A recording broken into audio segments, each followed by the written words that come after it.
Kaya yun mga kapatid, huwag po kayong basta-basta naniniwala sa sinasabi ng mga manggagawa ngayon. Ang dami nilang kinukumbinsing mga kapatid na nadistinuhan ko na hindi nila makumbinsi.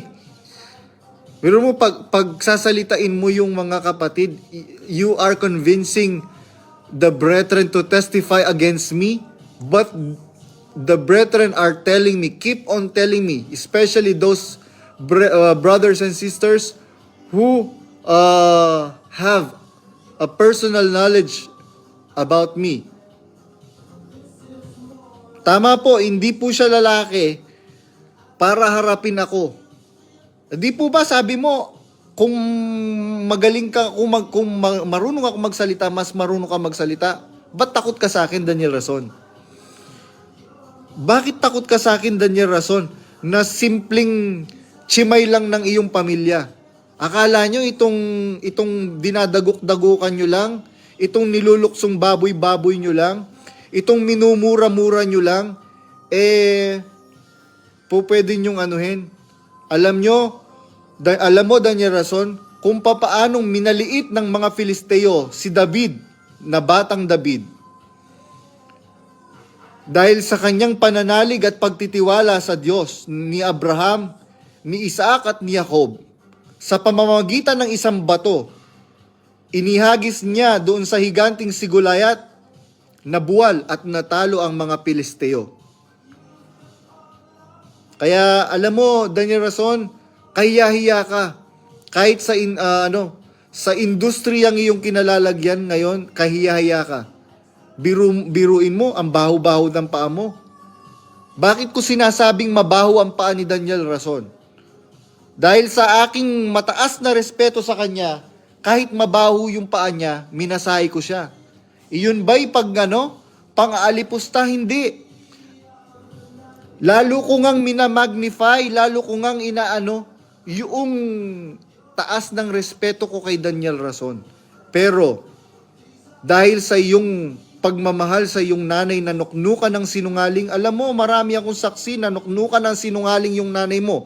Unang saksi ko, ang kapatid mo mismo, Daniel Rason. Tanungin mo si Sis Lisel Capulong. Tanungin mo, anong sabi ng iyong kapatid? Ang sabi ng iyong kapatid, ang gara-gara ni Mami. Nagtatransform siya pagka nakaharap si Kuya. Mga kapatid, nakikiusap po ako sa inyo kung nasa MCGI pa po kayo, do not view my live. Sususpindihin po nila kayo. And they will character assassinate you as well. Mga kapatid, kung matapang po kayo ngayon, manood ng live ko, okay lang po yan, walang problema. Kung kaya nyo pong tiisin, kung kaya nyong i-take yung gagawin nilang mga pangka-character assassinate sa inyo,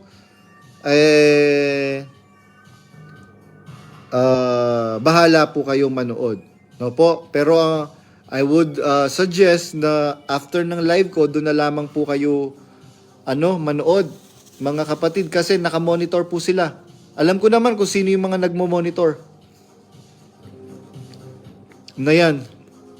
And hindi naman din ako natatakot. And alam niyo po, natutuwa yung kalooban ko dahil napakaraming kapatid na concern sa akin ngayon.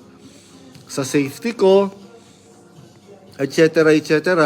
And ang daming kapatid na nag-o-offer ng any kind of help sa akin.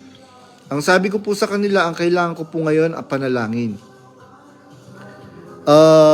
Kung ano man po ang gusto nyong tulong na itulong sa akin, i-focus nyo po yan sa pamilya ninyo dahil kaya ko pong maghanap buhay.